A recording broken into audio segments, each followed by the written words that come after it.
Hi guys, in this lesson I'm going to talk about how you can make chord solos on a turnaround in C major.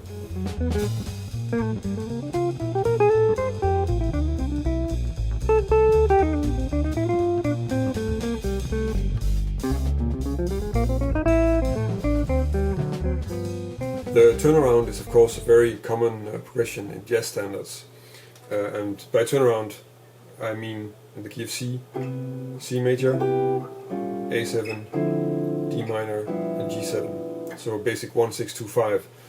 Since this is a very common progression, it's a very good place to start when you want to work on using chords in your solos and when you want to work on actually soloing with chords. In this lesson I want to give you exercises so that you can harmonize the scale for each of the chords, and I'm going to show you some examples of how you can use that to create your own lines.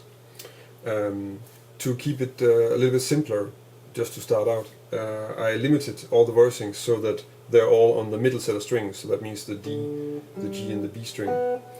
I think once you start working on this you should probably check out how to work with the other strings too. I think it will come quite fast, and I have a few lessons where I work on that too, and you can check those out.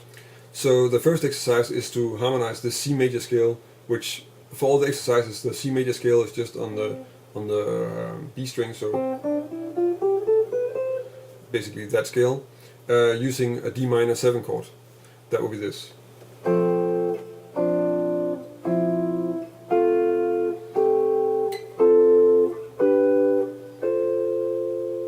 I'm not really gonna go into too much detail about each chord that I'm using.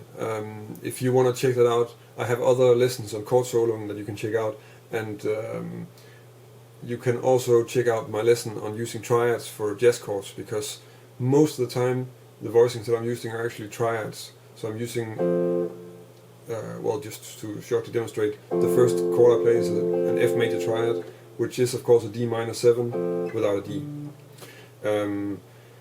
For the rest it's fairly simple what's going on. You could probably, I should probably mention that for most of the chords there's going to be a note or two in the scale that we need to harmonize sort of differently than the rest, because we cannot, it's going to be difficult to really put a normal whatever type of chord we're using under it, and in this case that's the B.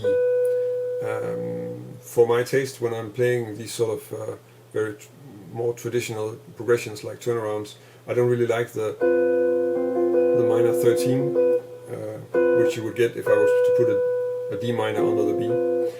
So I chose to make it into a passing chord, which to me is sort of like playing, harmonizing it as if it's an E minor chord.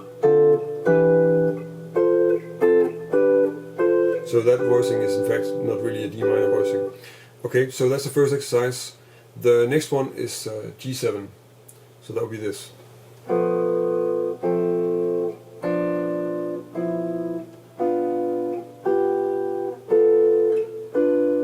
And here the note that's difficult to harmonize is the C, and in this case I made it into a sort of a G sus. The next exercise is the C major 7, and that's going to be this.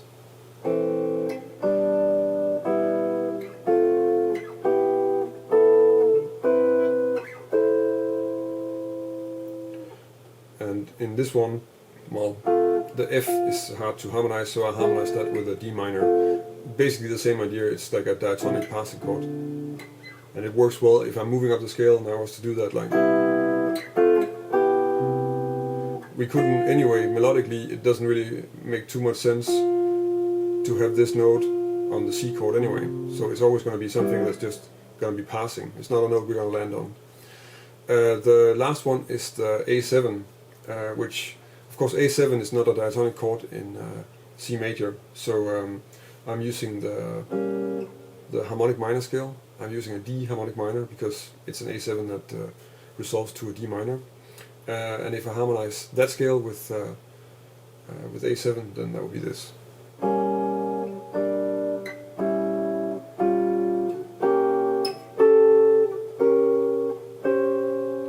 And of course there are two things in this.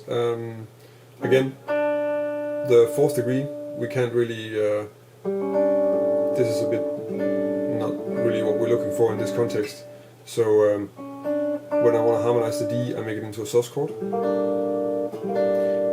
And another thing is that if I play D harmonic minor on this string,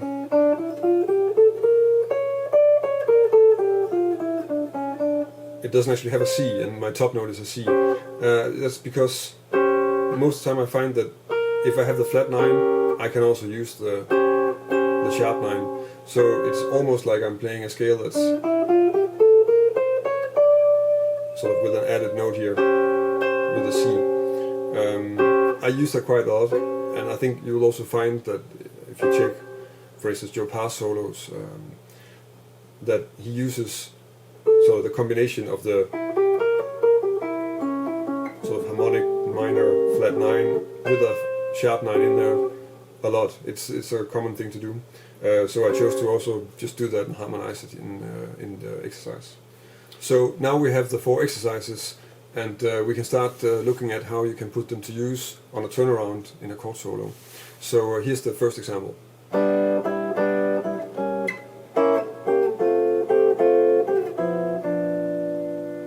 So what's going on? I'm using these 2 voicings for the C major. I think this one you probably recognize as the C major, the top of that. And the melodies then. So, and then I get the C sharp on the A7, that's harmonized here. And the E and the G. And then the same kind of movement on the D minor, so.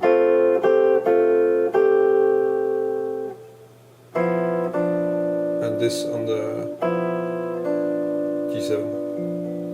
The second example sounds like this.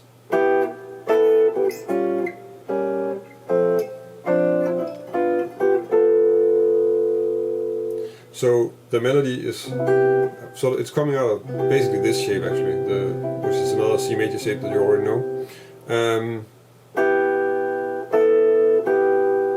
So this melody on the C major,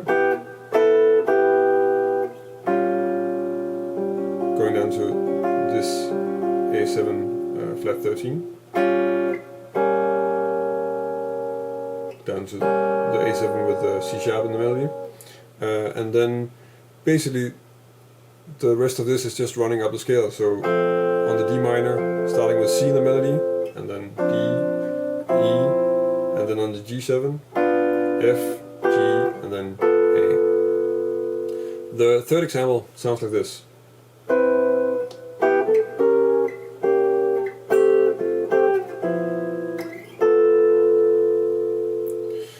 So this C major, which is basically a C major shell voicing, and then down to this one, and on the A7 first a flat 9, then down to the 7th, and then on the D minor to G7 13, and then up to this G7 with a 9. So as you can tell, these melodies are fairly simple. They're not skipping around, and there are not that many large intervals, because when you're playing like this, that's technically just a bit too difficult, and it becomes also a bit pointless, because when you're harmonizing things, you want to hear the chords move in a natural way, and if you're jumping with a melody, you need to jump with the chord also, and that's not going to sound that good in this context, I think. So basically what you need to do is you need to sit down and try and make your own lines by making small melodies that use seconds and maybe once in a while a third, and see if you can harmonize them in a way that sounds nice. That's basically what I did with these 3 examples.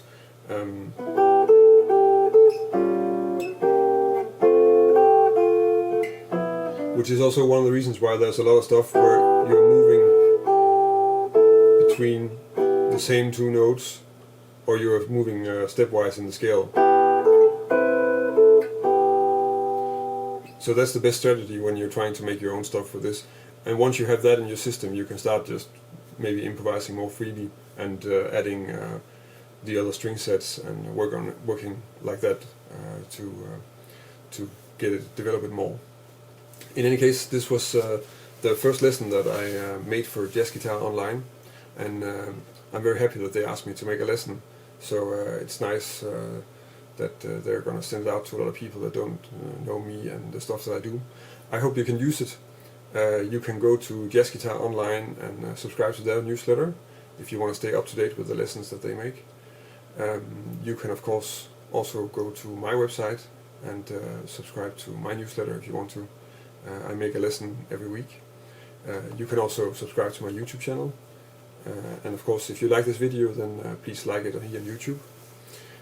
For the rest, if you have any suggestions, remarks, comments, then feel free to leave them here in the video on YouTube, or connect with me on one of the social media networks where I'm on, so Instagram or Twitter or Google+, and let me know there.